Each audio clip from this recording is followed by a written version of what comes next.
Administración de proyectos. ¿Cómo inicia un proyecto? ¿O por qué nace la idea de un proyecto? Los empresarios sugieren proyectos de sistema por dos tipos de razones. Y la primera, por problemas que se presentan y que no hay una solución con el sistema actual que tiene la empresa o con los procedimientos actuales que tiene la empresa. Y la segunda, porque reconocen oportunidades para mejorar mediante la actualización o modificación de los sistemas existentes o la instalación de un nuevo sistema. Pero ¿cuáles son los problemas en la organización? Primero, podemos identificar situaciones en las que nunca se cumplieron los objetivos o dejaron de cumplirse en algún punto. Es importante recordar que toda empresa, toda organización, en su cultura organizacional tiene objetivos a corto, a mediano y a largo plazo. Cuando esos objetivos se dejan de cumplir o de alguna manera no se están cumpliendo, es necesario que la empresa comience a plantearse qué es lo que está sucediendo con la organización. Número 2. No se están cumpliendo las medidas de rendimiento. Esto quiere decir, una empresa sin utilidad va directamente al fracaso o a la quiebra. Toda empresa necesita tener utilidades y cuando ya no hay esas medidas de rendimiento o básicamente ya no se cuenta con una utilidad, es necesario para que no muera la empresa hacer una reestructuración. Esta reestructuración puede ser a nivel de procesos, a nivel del sistema computacional que la empresa tiene o a nivel de cambios en el sistema actual de la empresa. Número 3. Incluyen errores excesivos y un trabajo que se desempeña con mucha lentitud, en forma incompleta, incorrecta o que simplemente no se lleva a cabo. Recordemos que un trabajo mal hecho o tener excesiva cantidad de personas trabajando en una misma actividad para lograr un fin no es lo correcto o no es rentable para una empresa. Si el trabajo queda incompleto, si el trabajo no está correcto o simplemente el empleado no lo puede llevar a cabo porque no cuenta con las herramientas que necesita, en ese momento la empresa llega a tener problemas serios dentro de lo que es la organización o dentro de lo que es la cultura organizacional. Entonces tenemos que estos tres problemas son los problemas que nos pueden realmente orientar o dar señales de que la organización como tal necesita hacer un cambio de forma inmediata y que si no lo hace puede llevar al fracaso o a la quiebra de la empresa. Síntomas de los problemas. En una organización o en empresas se pueden dar los siguientes síntomas. Las personas no cumplen con los objetivos de rendimiento de referencia o cambios en el comportamiento de los empleados. Cuando las personas no cumplen con los objetivos de rendimiento de referencia, tenemos dos síntomas significativos de este problema: ausentismo e inconformidad. Es decir, las personas ya no se sienten contentas de pertenecer a la organización, ya no sienten que realmente están haciendo un trabajo profesional y en tiempo. Y esto está provocando que los empleados como tal falten bastante, no lleguen a tiempo a sus trabajos, estén inconformes con su salario, porque cuando la empresa llega a tener pérdidas y no utilidades, entonces comienzan incluso a hacer reducciones no solamente de los recursos como tal, sino también de personal y también del salario que se les paga a estas personas. Cambios en el comportamiento de los empleados. ¿Y qué provoca esto? Provoca altas rotaciones. Es decir, cuando la persona ya no está conforme, espera generalmente a que lo despidan. Una vez que lo despide la empresa tiene que contratar el recurso que sustituya a la persona que lo despidieron o que renunció. y esto provoca que exista alta rotación en el personal. ¿Qué quiere decir? Que la empresa está teniendo costos altos en cuanto a lo que es y a gestión de personal como tal. Porque cada vez que se contrata a un nuevo empleado, se le tiene que capacitar, se le tiene que dar el tiempo de adaptación, entre otros aspectos importantes.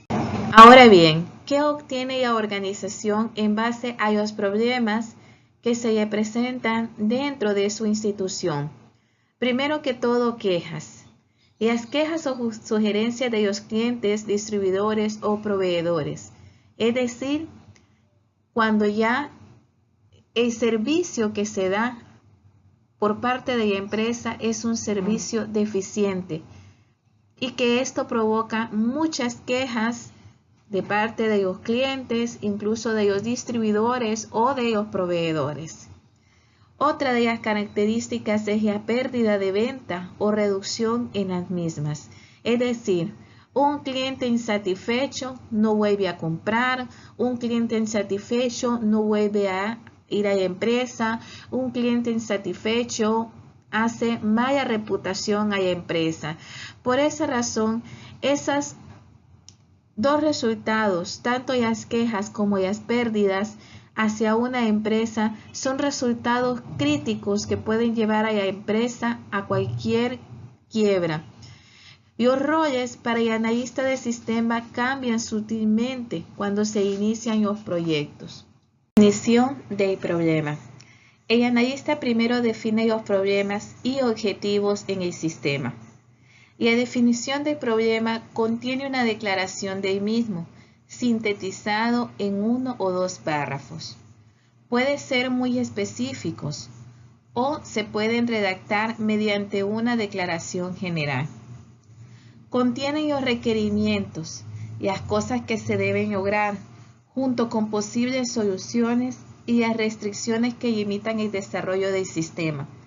Esto es muy importante. Cuando nosotros colocamos las restricciones que limitan el sistema, es indispensable para el analista de sistemas definir hasta dónde se va a llegar con la implementación del sistema, cuánto tiempo se requiere para implementar el sistema, qué recursos se necesitan, tanto recursos técnicos, humanos, económicos, con qué departamento o con qué jefaturas va a trabajar en primera instancia. Todas esas situaciones se tienen que definir al momento de definir el problema. Se enlista cuál es el problema, pero también se coloca cuáles son las posibles soluciones y el alcance del proyecto en caso de que la gerencia o la alta directiva acepte continuar con la implementación o implantación del sistema. Ahora bien, ¿qué paso debemos de seguir al momento de definir el problema? La definición del problema se produce después de terminar con las entrevistas y las observaciones y el análisis de los documentos del usuario. Los usuarios son quienes pueden identificar mejor los objetivos más críticos. Se debe presenciar el problema para confirmar los hallazgos.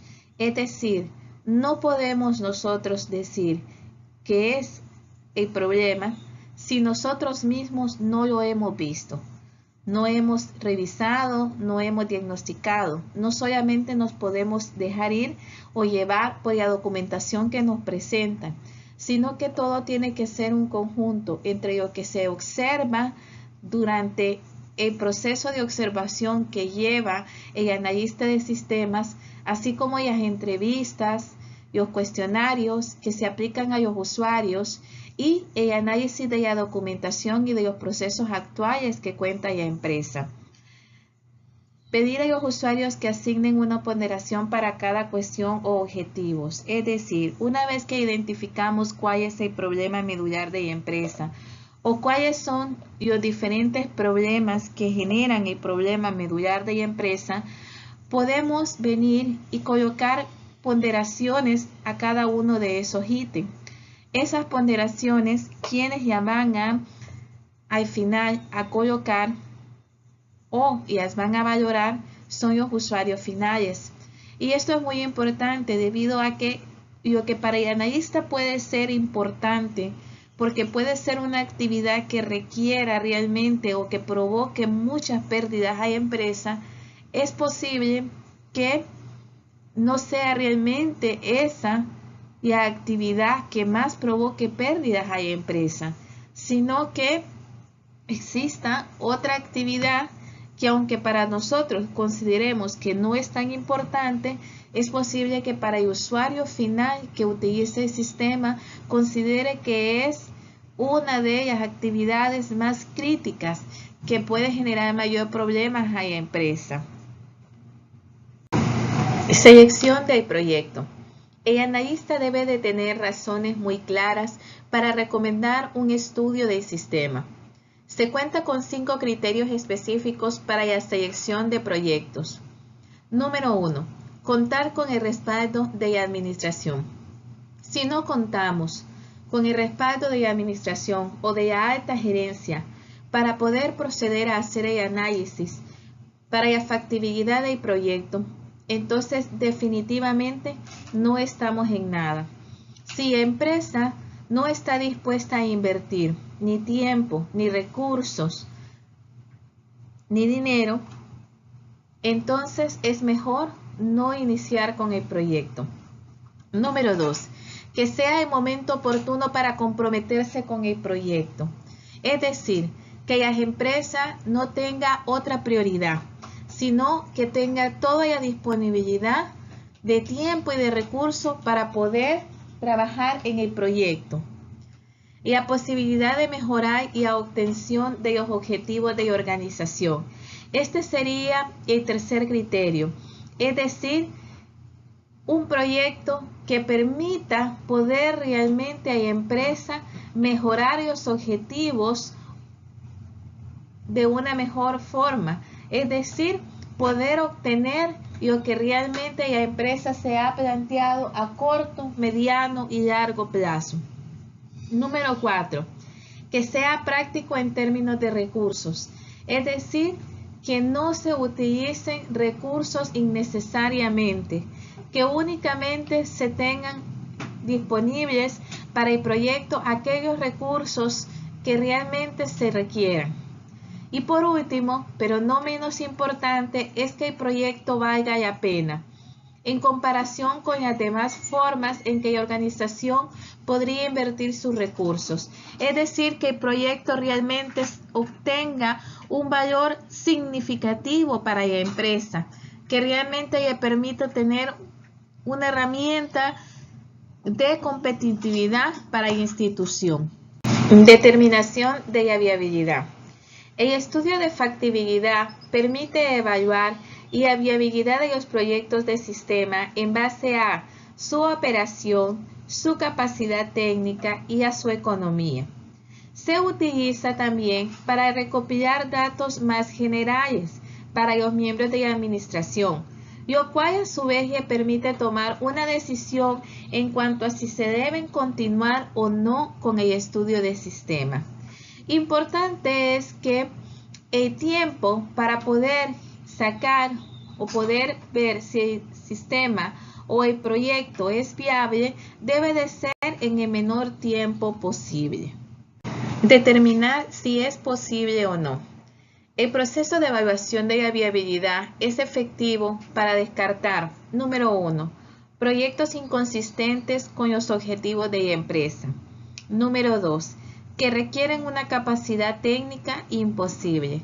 Número 3, que no tengan ningún mérito económico, es decir, que no le proporciona a la empresa beneficios o incremento significativo en sus utilidades y una disminución de las pérdidas o gastos que tiene la empresa actualmente.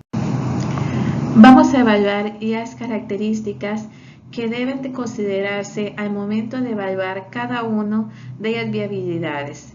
Cuando hablamos de la viabilidad técnica, tenemos las características de complementar o actualizar los sistemas existentes, tecnología que cumpla con las especificaciones, personal con habilidades técnicas suficientes para lograr objetivos y paquetes de software disponibles o personalizados.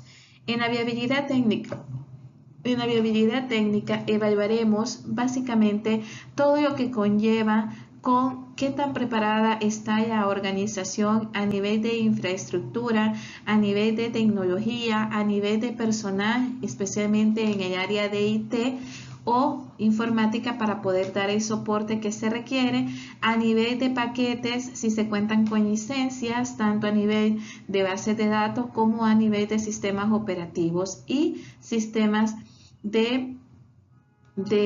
sistemas que se utilizan a diario. En cuanto a la viabilidad económica, tenemos el tiempo del analista y del equipo de análisis de sistemas, costo de realizar un estudio de sistema completo, costo de tiempo de los empleados y costo estimado de hardware y de software o de desarrollo. Es decir, en la viabilidad económica vamos a ver cuánto es la inversión que la empresa va a tener para poder implantar el nuevo sistema de información computacional. En esta viabilidad también es importante considerar aquellos sistemas que por su naturaleza dentro de la institución no se pueden eliminar, sino que se tienen que interfazar con el nuevo sistema. También es importante considerar a nivel de costos si se va a requerir cambio a nivel de infraestructura o compra de equipo y de software. También tenemos que validar cuánto es el tiempo que se va a requerir y los servicios del analista de sistema y del equipo de trabajo que va a acompañar a este analista de sistemas, así como las horas extras que se van a requerir pagar a los empleados cuando sea el momento de implantar el nuevo sistema y el momento de levantamiento de requerimientos. En cuanto a la viabilidad operacional, validaremos dos características fundamentales. Una de ellas es la resistencia de implementación que generalmente sucede con todas las empresas al momento de implementar o implantar un nuevo sistema de información computacional. Muchas veces es por el miedo de las personas y también por la resistencia al cambio. Muchas personas piensan de que implementar un nuevo sistema en las empresas de ellos se van a ver sustituidos por este sistema y ya no van a requerir el servicio de ellos. También es importante validar las interfaces del usuario elegido, es decir, que las interfaces del nuevo sistema realmente se puedan acoplar con el funcionamiento operacional de la empresa. El sistema, es importante tener en consideración que si el sistema no produce una reducción inmediata de los costos de producción, el sistema no es económicamente viable y el proyecto no se debe continuar. Si alguna de estas viabilidades, ya sea técnica, económica y operacional, se identifican que no cumplen con las características básicas que acabamos de mencionar, es importante que el analista tenga la sinceridad de poder hacérselo ver a los gerentes o a los encargados de esa organización.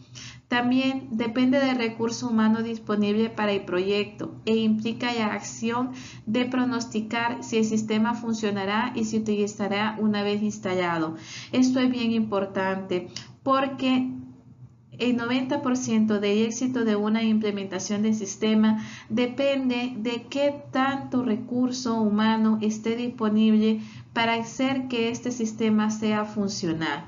Es decir, para que el sistema realmente genere la información que se requiere y de esta manera la empresa pueda ir viendo los beneficios tangibles de contar con un nuevo sistema de información computacional. Determinación de las necesidades de hardware y software. Para evaluar la viabilidad técnica hay que evaluar la habilidad de hardware y software computacional para manejar la carga de trabajo en forma adecuada. Es decir, vamos a validar el inventario de hardware computacional. El analista del sistema tiene que hacer un análisis bien detallado del equipo computacional que actualmente existe en la empresa, tanto a nivel de hardware como de software, así como de infraestructura. Y tiene que validar si es necesario un cambio en ese equipo o una mejora a nivel de alguno de los equipos computacionales. Requerimiento de información. Se va a validar y se va a tomar el tiempo de cuánta información se requiere y en qué tiempo se genera esa información. Esto es para medir y a carga de trabajo que van a tener el sistema como tal. Estructura organizacional. Importante es conocer realmente a nivel de estructura cómo está la institución, con y a finalidad de que si es necesario hacer cambio a nivel de algún departamento o contratar más personal para manejar un departamento específico o crear un nuevo departamento dentro del organigrama. Determinación de las necesidades de hardware y software. Vamos a evaluar primero lo que es el inventario de equipo de cómputo. Una vez evaluado el inventario de equipo de cómputo, se va a estimar la carga de trabajo para evaluar si realmente va a ser necesario comprar un equipo o comprar software o comprar ambos. Una vez que se determine si es necesario comprar equipo o comprar software o comprar ambos, se va a proceder a la elección del proveedor y por último a la adquisición del equipo de cómputo. ¿Qué pasos debemos de seguir para hacer un inventario de hardware computacional? Número 1. Inventario de hardware disponible en la organización. Número 2. Expandir o reciclar el hardware actual. Número 3. Contar con un inventario de hardware actualizado rápidamente. Es decir, para realizar un inventario de hardware vamos a separar aquellos equipos que todavía se puedan utilizar, aquellos equipos que estén en óptimas condiciones y aquellos equipos que definitivamente no se pueden utilizar. Es importante también contar con este inventario de hardware actualizado lo más rápido posible. ¿Qué información requerimos al momento de realizar un inventario de hardware? Tal y como visualizamos en esta pantalla, vemos que vamos a requerir la serie de equipo, el tipo de hardware, si es una computadora de escritorio, si es una portátil, si es un monitor, si es una impresora, si es un UPS. También vamos a requerir el tamaño del hardware, si es una computadora de torre, si es una computadora de escritorio, si es una computadora mini, si es una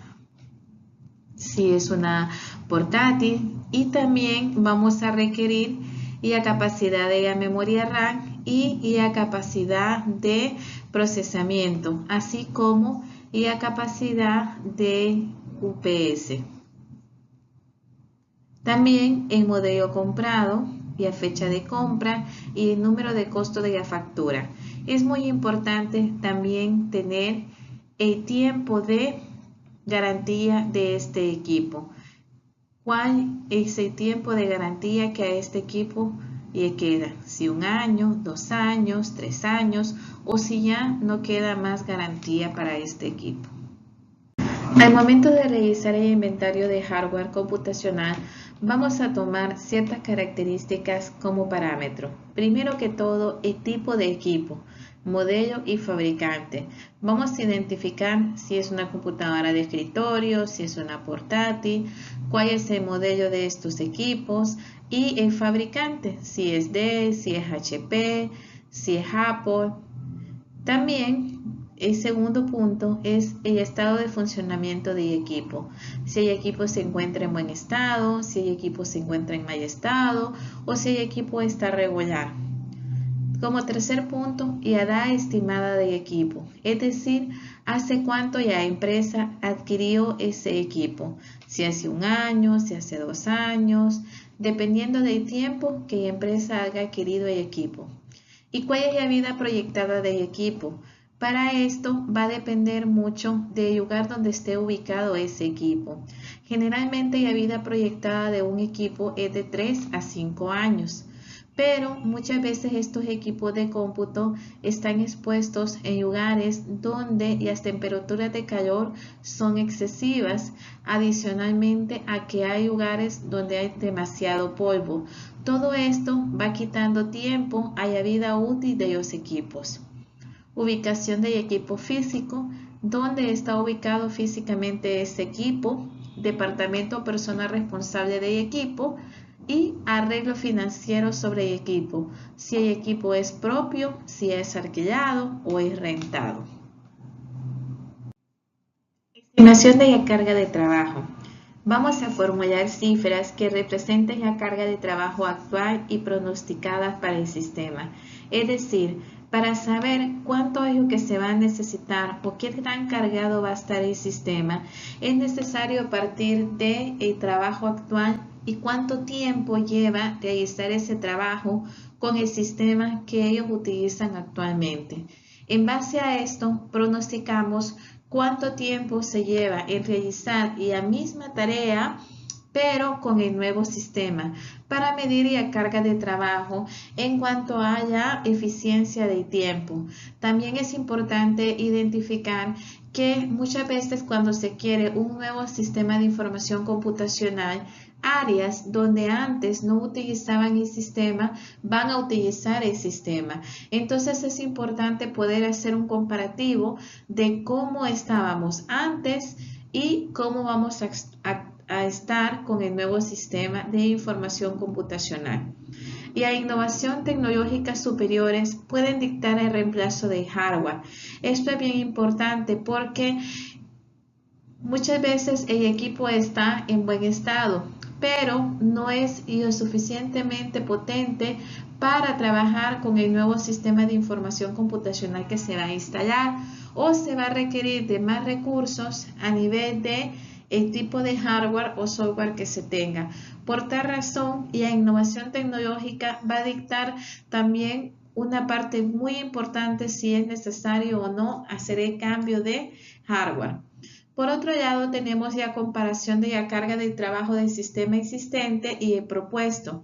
Analiza cuándo y cómo se realiza cada proceso, cuánto tiempo humano se requiere y cuánto tiempo de computadora se necesita. Era lo que hablábamos en un inicio. Si formulamos cifras en base a la carga de trabajo actual y a que se pronostica con el nuevo sistema, es importante también medir el tiempo que se requiere para realizar ambas actividades y también considerar aquellas áreas donde antes no se utilizaba el sistema, pero que se va a iniciar a utilizar el sistema como tal. Al momento de evaluar hardware computacional, es necesario tomar en cuenta criterios para evaluar el rendimiento del hardware. Uno de estos criterios es el tiempo requerido para las transacciones promedio, capacidad de volumen total del sistema, tiempo de inactividad de la CPU o la red y tamaño de memoria provisto. Es importante considerar el rápido avance de la tecnología. Se deben investigar los tipos de computadoras disponibles en el momento específico en que se describa la propuesta. Es bien importante al momento de evaluar el rendimiento del hardware ver un poco hacia el futuro, es decir, cuando se compra un equipo de cómputo, que ese equipo de cómputo pueda ser escalable de manera que sea lo suficientemente robusto para escalar por el paso del tiempo. Hay que recordar que un equipo, su tiempo de vigencia es de 3 a 5 años, pero esto no quiere decir que si usted no compró un equipo que sea escalable, no pueda funcionar únicamente aumentando los recursos que el equipo tiene actualmente. En la adquisición del equipo computacional, dentro de los factores que influyen en la consideración para decidir la mejor opción para una instalación en particular están costos iniciales contra los costos a largo plazo. Si la empresa puede comprometer capital en el equipo de cómputo y si la empresa desea un control y responsabilidad total sobre el equipo de cómputo. Es decir, para poder seleccionar qué tipo de equipo es el que desean adquirir, si es un equipo que sea propio, si es un equipo alquilado o si es por outsourcing, entonces deben de definir realmente cuál es la capacidad de la empresa para adquirir este compromiso, que va a afectar directamente el capital de ella. ¿Qué factores debe de considerar la empresa al momento de adquirir equipo de cómputo? Si la empresa quiere comprar el equipo de cómputo, es porque ha analizado que el proyecto va a durar de 4 a 5 años. Además de eso, la empresa está clara que quiere ser el propietario de ese equipo y la vida útil del proyecto como tal es superior a los 4 años. Si la empresa necesita arrendar el equipo o quiere arrendar el equipo, es porque la empresa ha identificado de que la vida útil del proyecto va a ser menor a 4 años. Adicionalmente a eso, ve que la tecnología está cambiando significativamente y que el sistema, conforme se va actualizando, va a requerir nueva tecnología. En este caso, es mejor arrendar el equipo. Y por último, pero no menos importante, es cuando las empresas deciden colocar el dinero que tiene en otra inversión y no comprar los equipos de un solo. Entonces ahí es cuando la empresa decide arrendar el equipo. ¿Qué sucede cuando la empresa decide rentar el equipo? Una de las principales ventajas es que no se compromete el capital de la compañía. En consecuencia, no se requiere de un financiamiento. También la renta del equipo de cómputo hace más fácil su cambio. Y finalmente, el mantenimiento y el seguro se encuentran generalmente incluidos en los contratos de renta. Adquisición del equipo computacional. Vamos a hacer un comparativo acerca de los 3 tipos de adquirir un equipo, ya sea que la empresa decida comprar, arrendar o rentar. Si la empresa decide comprar, sus ventajas son a largo plazo más económicos que rentar. Número 2, posibilidad de cambiar el sistema. Número 3, ofrecer ventajas fiscales al permitir la depreciación acelerada. Y número 4, control total. Dentro de las desventajas tenemos, número 1, el costo inicial es elevado. Número 2, riesgo de caer en obsolescencia. Número 3, riesgo de adaptarse a una elección errónea. Y número 4, plena responsabilidad. Al momento de arrendar, las ventajas que tenemos es, número 1, el capital no queda atado. Número 2, no se requiere de financiamiento. Número 3, el pago es menor que la renta simple. Entre las desventajas tenemos, número 1, la compañía no es dueña del sistema cuando expire el contrato de adquirir. Número 2, por lo general hay una multa muy alta por terminar anticipadamente el contrato. Número 3, el alquiler es más caro que la compra. Entre las ventajas que tenemos al momento de rentar tenemos, número 1, el capital no queda atado. Número 2, no se requiere financiamiento. Número 3, facilidad de cambios del sistema.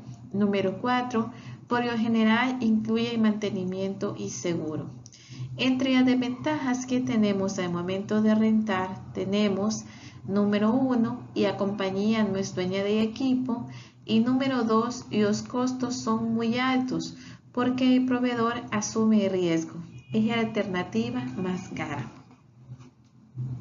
Antes de adquirir un equipo de cómputo, es necesario realizar una evaluación de soporte de los distribuidores en relación con el hardware de computadora. La mayoría de las casas comerciales ofrecen la prueba del equipo a recibirlo y una garantía de 90 días contra cualquier defecto de fábrica. Pero además de eso, debemos de buscar otros valores adicionales que ofrecen los vendedores. También es importante que los establecimientos de prestigios se distinguen sobre sus competidores por la gama de servicios que ofrecen. Muy en lo personal, a mí me gusta mucho trabajar con el soporte técnico de Dell, porque Dell es una empresa que proporciona un servicio las 24 horas y los 365 días del año. Es muy importante porque la respuesta de este soporte es casi de inmediato. Si se daña un equipo, si es necesario el cambio de un equipo y si este equipo cuenta con la garantía necesaria, inmediatamente hacen el cambio de y a pieza o el equipo que se requiera. También es importante identificar qué otros beneficios nos dan estos proveedores, qué tipo de mantenimiento nos ofrecen o qué beneficio extra nos dan por comprar el equipo con ellos. Hay 3 eventualidades que la administración debe considerar y que deben de incluir al momento de adquirir un equipo de cómputo. Número 1 es la posibilidad de expandir el sistema si las necesidades aumentan en el futuro. Número 2, la posibilidad de enlazar el equipo con el de otras marcas si el sistema llega a crecer. Y número 3, la estabilidad corporativa del vendedor. Es muy importante al momento de comprar un equipo que este equipo pueda tener escalabilidad, pero al mismo tiempo también sea un equipo que se pueda conectar o interfazar con cualquier otro tipo de equipo o marca. Evaluación del software. La gráfica muestra el costo del software, siempre creciendo como una fracción del costo total de la plataforma informática de trabajo. Es bien importante mencionar que al momento de evaluar el software, el analista de sistemas debe de considerar todos los escenarios, es decir, el escenario en el que la empresa compra el software totalmente empaquetado, o bien la empresa compra el código fuente del sistema que va a implementar. Hay empresas que también deciden invertir en hacer su propio software hecho a la medida. En cualquiera de los escenarios, el costo por implementación es considerable, porque en cada uno de esos escenarios siempre se tiene que considerar la parte de mantenimiento e implementación del sistema. Evaluación de software. ¿Cuáles son los requerimientos que vamos a evaluar? Y las características de cada uno de esos requerimientos. Primero, efectividad de rendimiento.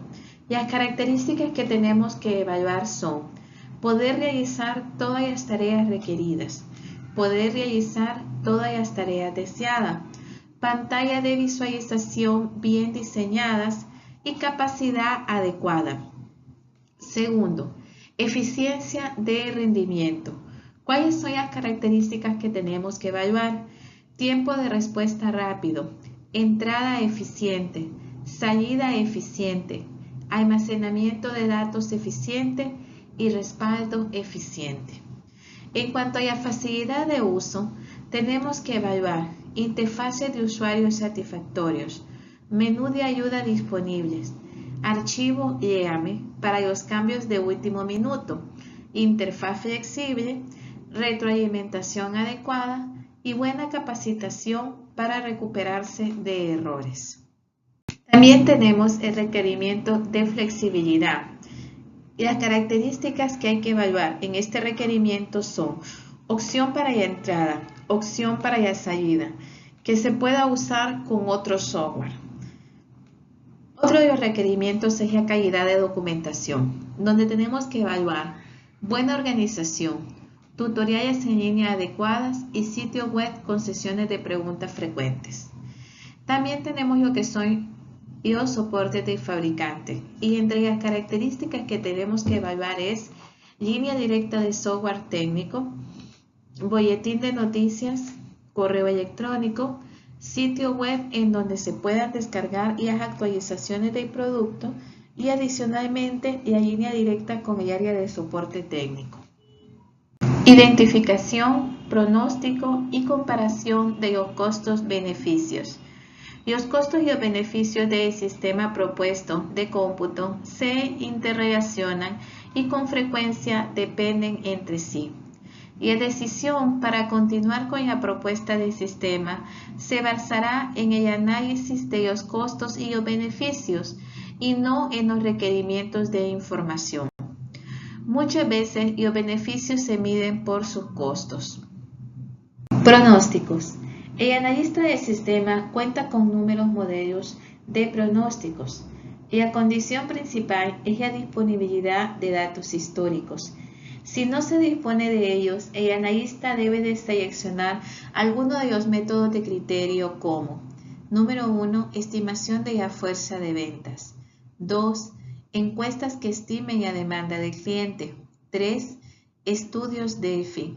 ¿Qué significa? Un pronóstico de consenso que se desarrolla de manera independiente por un grupo de expertos a través de una serie de interacciones.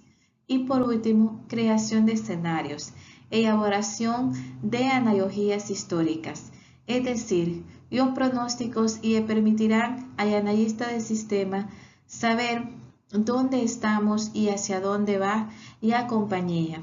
Por medio de sus datos históricos, el analista podrá identificar cuánta es información o cuántos son los datos a nivel del sistema con que cuenta la información actualmente. Adicionalmente, podrá verificar cuál es su venta, cuáles son sus estados financieros, cuáles son sus inventarios, cuánto es su pérdida, cuáles son sus estados de resultados. Podrá ver toda la información que el analista requiera para poder tomar una decisión, o mejor dicho, para poder proponer una decisión de cambio de sistemas. A continuación, tenemos un árbol de decisiones para elegir qué método de pronóstico utilizar. Si contamos con la disponibilidad de datos históricos, entonces podemos utilizar lo que son los pronósticos condicionales y los pronósticos incondicionales. Los pronósticos condicionales pueden ser evaluaciones prácticas, promedio móviles, análisis de serie de tiempo. En el caso de los pronósticos incondicionales tenemos lo que son correlación, regresión, indicadores lineales, econométricos y modelos de entrada y salida. Cuando no tenemos disponibilidad de datos históricos, entonces utilizaremos lo que son la estimación de la fuerza de ventas, encuestas, estudios DEFI, métodos de escenario y analogías históricas. Identificación de los beneficios y costos. Tenemos lo que son beneficios tangibles, beneficios intangibles, costos tangibles y costos intangibles. Veremos más adelante cuál es la relación de cada uno de ellos. Identificación de los beneficios y costos. Beneficios tangibles. Son las ventajas económicas cuantificables que obtiene la organización a través del uso de sistemas de información. Estos beneficios se ven reflejados en la organización de la siguiente manera: el incremento en la velocidad de los procesos, contar con cierta información que de otra manera sería inaccesible, y la obtención de información con mayor puntualidad que en el pasado, aprovechar el mayor poder de cálculo de las computadoras, reducir el tiempo requerido por los empleados para concluir una tarea específica. Los beneficios tangibles pueden estimarse en términos de ahorro, de dinero, recursos o tiempo. Beneficios intangibles. Algunos de los beneficios que la organización obtiene a través de un sistema de información son difíciles de cuantificar, pero no por ellos dejan de ser importantes. A estos se les conoce como beneficios intangibles. En las empresas se reflejan de la siguiente manera: la mejora del proceso en el momento de la toma de decisión, el incremento de precisión, el llegar a ser más competitivos en los servicios al cliente, el mejoramiento de la imagen de negocio, el incremento de la satisfacción de los empleados al eliminar tareas naturalmente tediosas.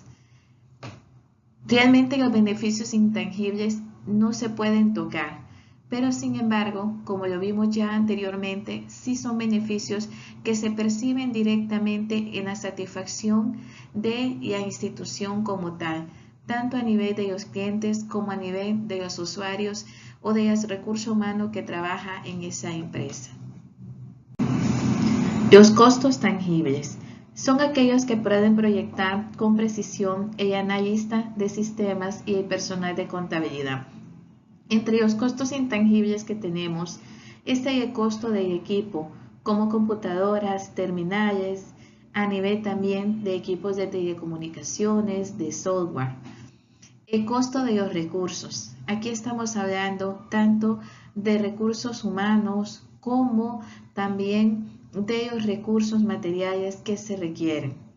El costo de tiempo del analista de sistemas, es decir, lo que el analista de sistemas junto con su equipo van a cobrar para poder realizar la implantación del sistema. El costo de tiempo de programación y de otros salarios del personal. Si la empresa se decide por comprar un sistema ya empaquetado, el costo de programación muchas veces es menor debido a que al ser un sistema empaquetado no se pueden hacer cambios sustanciales dentro del sistema. Sin embargo, si es necesario hacer algún cambio, este lo tiene que hacer directamente el proveedor y él coloca el costo por ese tiempo de programación. Por otro lado, si la empresa desea hacer el sistema en casa, a nivel de desarrollo el costo se incrementa considerablemente debido a que el sistema se hace de acuerdo a los procesos de la institución y se ajusta directamente a la funcionalidad o el nicho de la empresa como tal. En general, estos costos se encuentran definidos o se pueden localizarse de manera sencilla, siendo los costos que requerirían del gasto de efectivo de la empresa. Costos intangibles son difíciles de estimar y pudieran no conocerse. Entre algunas de las características que se pueden dar en una empresa es que se puede perder una ventaja competitiva, perder puntos por no ser el primero en innovar o no ser el líder en un sector. Esto es de los menos graves. Sin embargo, tenemos aquellos que son más graves, como desmeritar la imagen de la compañía debido al descuido continuo de los clientes. También tenemos la toma de decisiones ineficaz por la falta de información o por su extemporaneidad.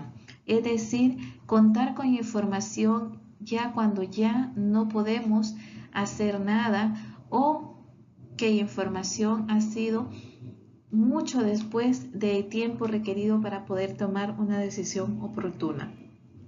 Es imposible proyectar con precisión una cantidad monetaria para los costos intangibles. Estos costos son los más peligrosos para una organización porque no se puede medir el impacto de pérdida de la empresa al tener uno de estos costos en ella. Existen técnicas excelentes para la comparación de los costos y los beneficios del sistema propuesto. Primero, análisis del punto de equilibrio. Segundo, retorno de inversión. Tercero, análisis del flujo de efectivo. Y cuarto, valor presente. Cada uno de ellos lo vamos a ir viendo más adelante. Análisis del punto de equilibrio. Este tipo de análisis, al comparar exclusivamente los costos, permite determinar el momento en el cual se alcanza el equilibrio del sistema de información propuesto. El punto en el cual se intersectan los costos totales del sistema actual y del sistema propuesto representan el punto de equilibrio, a partir del cual la empresa obtendría utilidades si contara con el nuevo sistema de información. Algo importante es que los costos totales incluyen el costo que se asocia a la operación del sistema, además del costo de desarrollo que ocurre una sola vez, costo único que se da al instalar el nuevo sistema. Una de las desventajas del punto de equilibrio es que se supone que los beneficios se mantienen constantes independientemente del sistema. Análisis del punto de equilibrio. En la siguiente gráfica podemos ver cómo el sistema actual es la línea que está en color verde y el sistema propuesto es la línea que está en color azul.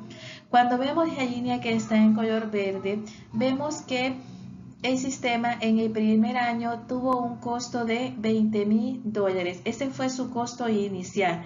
Sin embargo, conforme iba aumentando la producción, también iba aumentando el costo del sistema actual, hasta la producción final, que era de 1.200, su costo era de $70,000.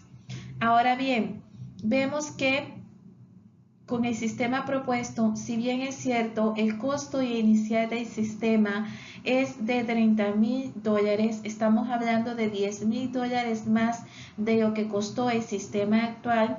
Vemos que este costo se mantiene y hay solamente un pequeño incremento, que cuando son 1.200 prendas las que se producen, el costo del sistema aumenta a $40,000.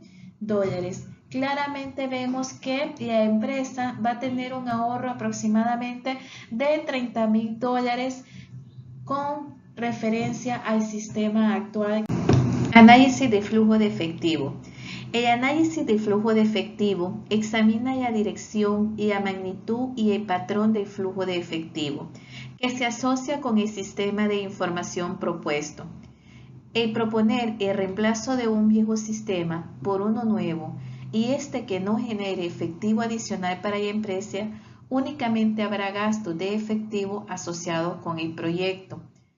Es importante tener claro esto. Si nosotros vamos a proponer un nuevo sistema como analista de sistemas, es importante asegurarnos que realmente la empresa va a recibir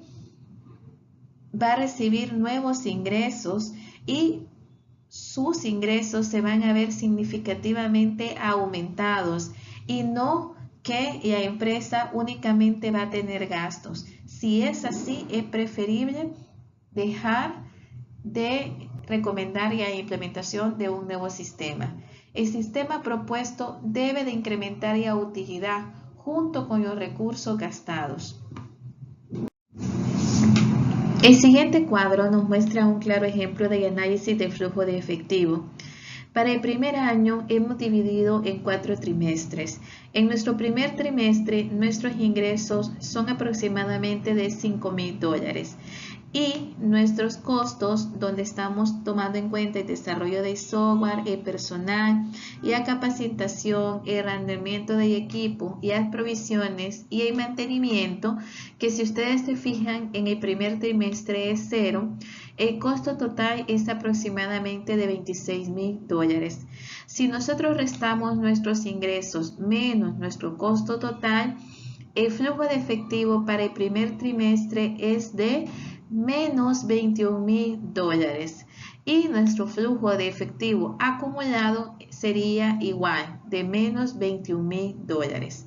Para el segundo trimestre tenemos que nuestros ingresos con el nuevo sistema aumentaron a $20,000 y tenemos los costos también, y que en este caso, si ustedes se fijan, el costo de desarrollo del sistema tiene una disminución a $5,000. Sin embargo, ya tenemos un costo por mantenimiento de $2,000, al igual que las provisiones, que aumentan a $2,000, y las capacitaciones, que también nos van a aumentar nuestro costo a $6,000. Esto equivale a un total de costos de $27,400. Si nosotros restamos nuestros ingresos, que en este caso serían $20,000 menos los $27,400, tenemos un flujo de efectivo en negativo de menos $7,400.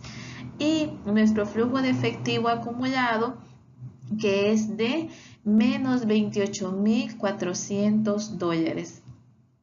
Para nuestro tercer trimestre tenemos los ingresos que han aumentado a $24,960. Y en el caso de nuestros costos, ya no tenemos costo por desarrollo de software y tampoco tenemos costos por capacitación. Sin embargo, nuestro costo por mantenimiento aumenta a $2,200, al igual que nuestras provisiones a $2,370. Esto nos da un costo total de $17,370.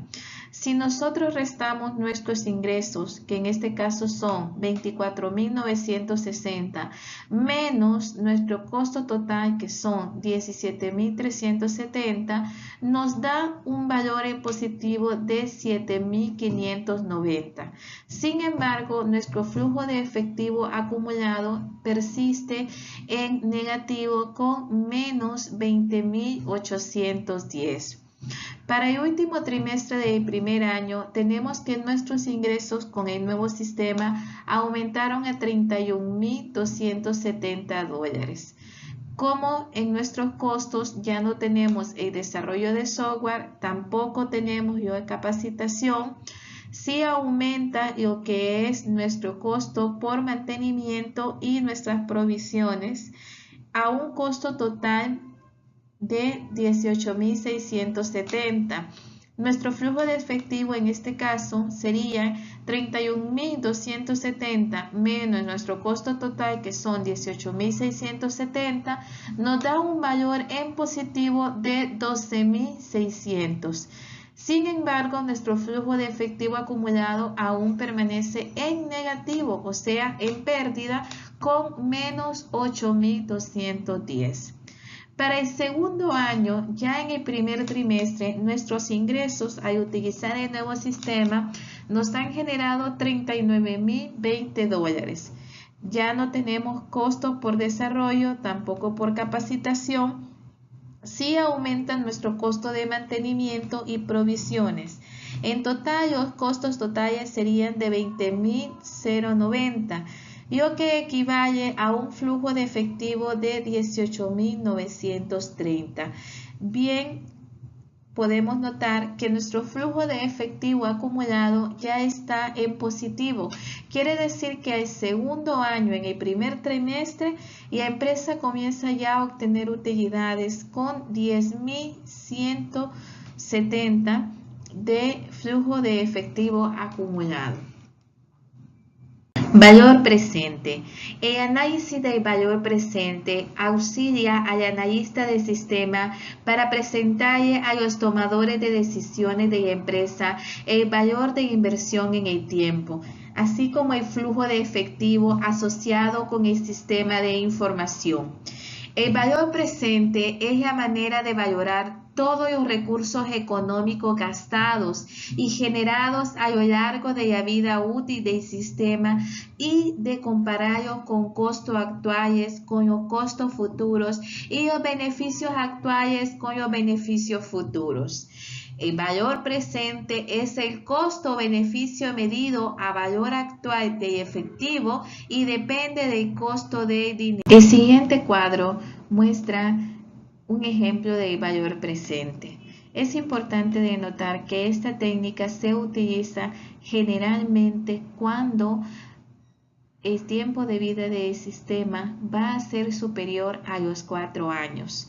Y básicamente lo que nosotros queremos demostrar con esta técnica es si realmente el proveedor, o mejor dicho, la persona que compre el sistema y la empresa como tal, va a obtener ganancias o utilidades significativas al final.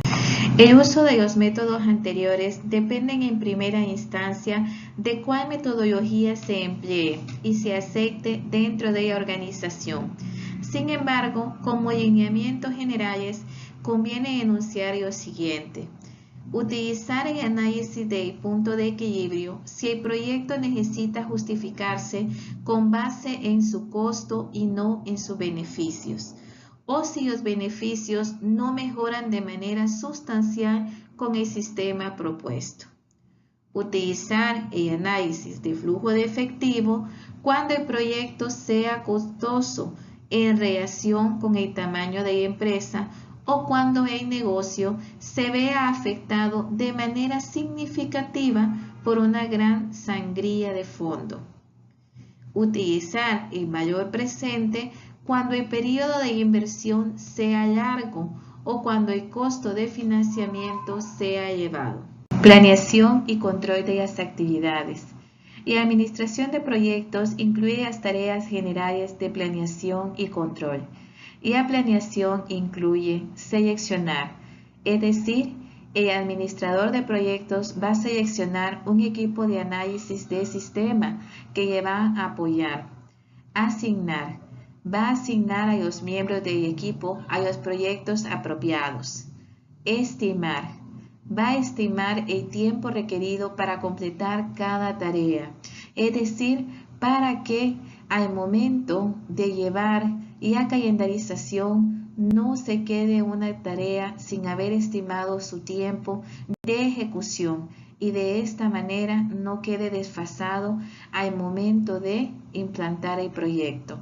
Programar el proyecto de manera que las tareas se completen a tiempo. Estimación del tiempo requerido. Determinar el nivel de detalle para definir las actividades. El menor nivel de detalle es el del ciclo de desarrollo del sistema y el mayor es incluir cada paso detallado. Primero vamos a descomponer las principales actividades en otras más pequeñas. Tenemos tres fases: análisis, diseño e implantación o implementación de sistemas. Para la primera fase de análisis vamos a realizar o deberíamos realizar las siguientes actividades: recopilación de datos, análisis de flujo de los datos y decisión y preparar la propuesta. Para la fase de diseño vamos a realizar los diseños de las entradas de datos, diseño de la entrada, diseño de la salida y organización de los datos. Y para la fase de implementación vamos a realizar la implementación y evaluación. Estimación del tiempo requerido. Lo primero que vamos a hacer es una tabla con las siguientes columnas: actividad, actividad de desarrollo y las semanas o los días o los meses que se requieran para poder realizar las actividades que vamos a detallar. En la actividad recopilación de datos tenemos que las actividades detalladas que se van a realizar para este ejemplo son realizar las entrevistas, administrar cuestionarios, leer informe de la compañía, introducir el prototipo y observar las reacciones al prototipo o reacciones que se tienen con el prototipo. Las semanas estimadas están de: para la primera actividad, que es realización de la entrevista, 3 semanas. Para administrar el cuestionario, 4 semanas. Para leer informes de la compañía, 4 semanas. Introducir el prototipo, 5 semanas. Y observar la reacción al prototipo, 3 semanas. Para la siguiente actividad, que es el análisis de flujo de datos y decisión, tenemos calendarizada una actividad, que es el análisis de flujo de datos. Y esto nos va a requerir aproximadamente 8 semanas. Para la preparación de la propuesta, tenemos las siguientes actividades: realizar el análisis costo-beneficio, preparar la propuesta y presentar la propuesta. Para la primera actividad, que es realizar el análisis costo-beneficio de nuestra actividad de preparación de propuesta, tenemos 3 semanas. Para nuestra segunda actividad, de esta actividad de preparación de propuesta, que es preparación de la propuesta, tenemos 2 semanas. Y para presentar la propuesta, 2 semanas. Es importante poder realmente tener una estimación del tiempo que se va a requerir para cada una de las actividades y de las subactividades que se van a realizar. Esto no está escrito sobre piedra y se pueden ir adicionando actividades siempre y cuando se deje un lapso de tiempo considerado dentro de la planeación de las semanas requeridas. Por eso se aconseja dejar siempre un tiempo de holgura. Al momento de realizar la estimación del tiempo requerido, tenemos que considerar los siguientes puntos. Número 1. El grado de detalle necesario depende del proyecto. Número 2. Todos los pasos críticos deben aparecer en los planes. Número 3. La experiencia del analista es lo más importante. Número 4. Estimación más probable. pesimista y optimistas aplican promedio ponderado. Número 5. Metodología estructurada para identificar actividades y distribuirlas con suficiente detalle. Las técnicas que se utilizan para programar los proyectos son la gráfica de Gantt. ¿Qué es la gráfica de Gantt? Una gráfica de Gantt es una forma fácil para calendarizar tareas. Es un gráfico donde las barras representan cada tarea o actividad y la longitud de cada barra representa la longitud relativa de la tarea. Y la ventaja principal de la gráfica de Gantt es su simplicidad. Tenemos también los diagramas de PER. PER son las siglas de técnicas de evaluación y revisión de programas. Un programa es representado por una red de nodos y flechas y es luego evaluado para determinar las actividades críticas, mejorar la calendarización. Es útil cuando la actividad puede ser realizada en paralelo en vez de secuencia. Adicionalmente a esto, las gráficas de PER nos permiten identificar cuál es la ruta crítica del proyecto, es decir, las actividades que no se pueden retrasar, porque el retraso de estas actividades significaría que la calendarización como tal no se cumplió en el tiempo y forma estimada. Como conclusión, podemos decir que los diagramas de Gantt nos permiten ver el proyecto y cuáles son los objetivos de este. También nos permiten ver las actividades, quiénes ejecutarán cada actividad, cómo, con qué recurso y en qué momento. El tiempo de duración de cada actividad, así como también cuáles son aquellas actividades que se van a realizar en forma paralela o secuencial. También se procede a la ejecución del programa y controlar las actividades. Un diagrama de Gantt bien ejecutado significa que al analista de sistemas o administradores de proyectos le permitirá llevar un control bien detallado de cuáles son las actividades y cuáles actividades tienen prioridad y en qué tiempo se va a ejecutar. Microsoft tiene un programa que es Microsoft Project que permite poder realizar este tipo de diagramas sin ningún problema. El diagrama de Gantt, como es sencillo y fácil de utilizar, es uno de los más utilizados. También tenemos los diagramas de PER. ¿Y cuál es la conclusión de los diagramas de PER? Pues, primero que todo, nos muestran las prioridades. También, cuál es la ruta crítica del sistema al momento de implementar y cuáles son aquellas actividades que más cuidado debemos de tener, en las cuales no podemos atrasarnos. El tiempo más corto para completar el proyecto. Es muy importante decir que el diagrama de PER nos permite poder visualizar con claridad cuál es la ruta crítica. Además, también nos permite poder ver cuáles son aquellas actividades que se manejan en forma secuencial.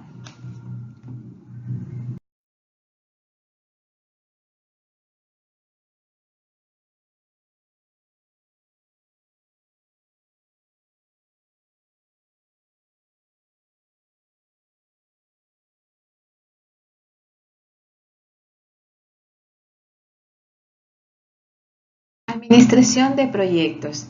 El gerente de proyectos necesita comprender, número 1, cómo determinar qué es necesario y cómo iniciar un proyecto. 2, cómo desarrollar la definición del problema. 3, examinar la viabilidad de completar el proyecto de sistemas. 4, reducir el riesgo. 5, identificar y administrar la actividad. Y 6, contratar, administrar y motivar a los demás miembros del equipo. Podemos decir entonces que entre las principales actividades del analista de sistemas o administrador de proyectos está, número 1, administrar a las personas. Número 2, comunicación precisa con los miembros del equipo. Número 3, establecer objetivos de productividad del proyecto. Y por último, motivar a los miembros de los equipos que están con el análisis del sistema. A continuación vamos a ver a detalle cada una de estas características. Ensamblar un equipo. ¿Qué comprende? Primero, compartir los valores de trabajo en el equipo y la ética laboral honesta. Asumir el liderazgo. Contar con un especialista en las mismas áreas. Experiencia en programación, experiencia en prueba y documentación. Es decir, la persona que sea analista de sistemas tiene que tener la capacidad de escoger al equipo con el que va a trabajar y el equipo que va a hacer el apoyo para él. Es importante que no solamente lo seleccione por amistad, sino porque realmente las personas sean competentes.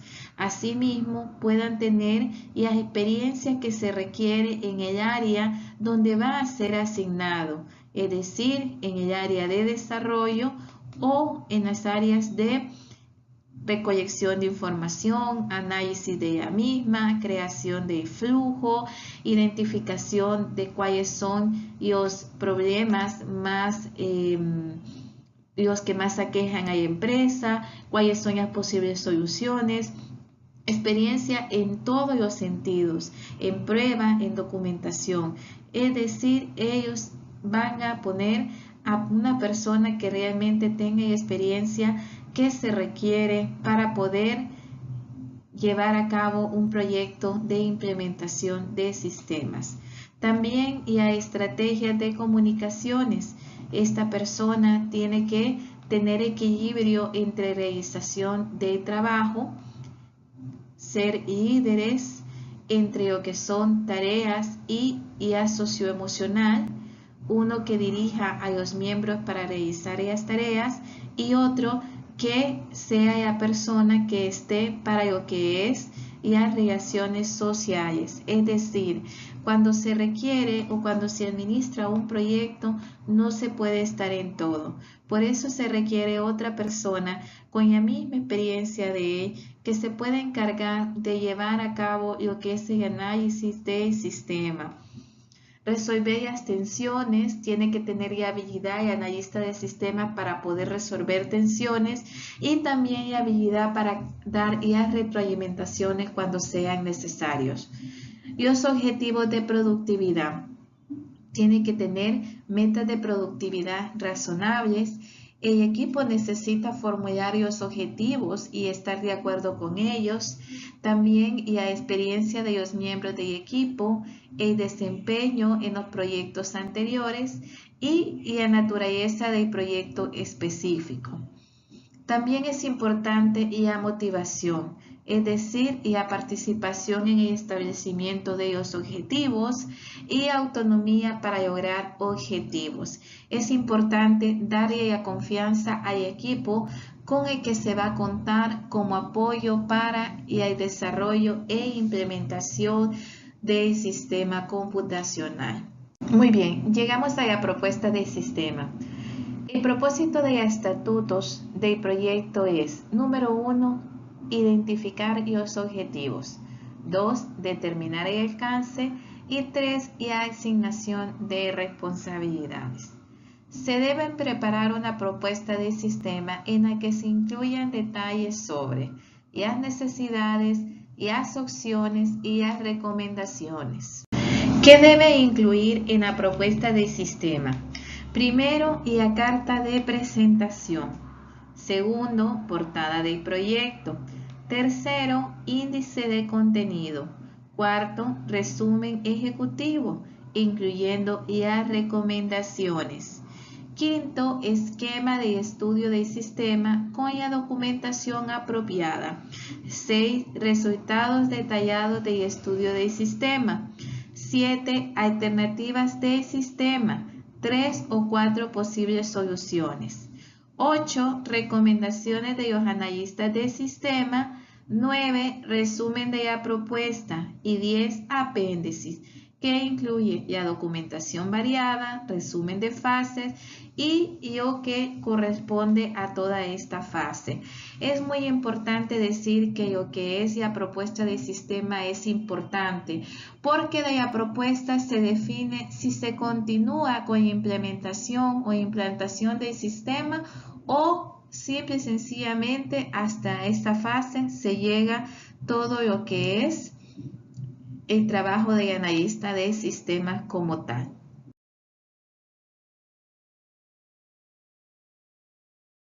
Realización de la propuesta de sistemas. En el punto de resumen ejecutivo no puede ser superior a 375 palabras, es decir, puede ser de 250 hasta 375. También es importante incluir las siguientes palabras al inicio de oración o contestarnos lo siguiente: quién, qué, cuándo, dónde, por qué, cómo de la propuesta. También las recomendaciones de análisis y se escribe al final, es decir, el resumen ejecutivo, si bien es cierto, al momento de presentar la propuesta es de los primeros que va, tiene que ser escrito hasta el final para poder tener un enfoque de todo lo que queremos incluir en la propuesta que vamos a presentar a los gerentes o a la directiva de esa organización. El esquema de estudio contempla lo que es los métodos que se utilizaron en el estudio,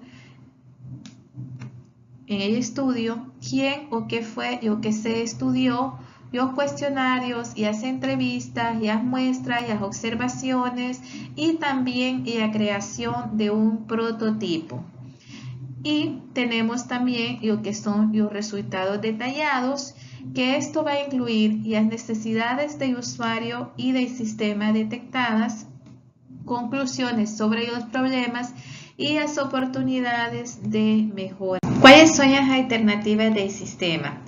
Bueno, es importante al momento de presentar las alternativas del sistema en nuestro informe o nuestra propuesta de sistema, presentar de 2 a 3 soluciones alternativas. Una alternativa que recomiende dejar el sistema como está, costos y beneficios de cada alternativa y ventajas y desventajas de cada alternativa. En la parte de recomendaciones de los analistas de sistema, es importante que el analista o los analistas coloquen las soluciones recomendadas y las razones que respaldan la recomendación. Tenemos también el resumen de la propuesta, lo cual conlleva lo que es los objetivos del estudio y las soluciones recomendadas, y la importancia y viabilidad del proyecto y el valor de recomendaciones para cumplir con los objetivos y las observaciones positivas. Y como último, en el informe de nuestra propuesta de sistema tenemos lo que son los apéndices, donde vamos a agregar toda la información de interés para ciertos individuos.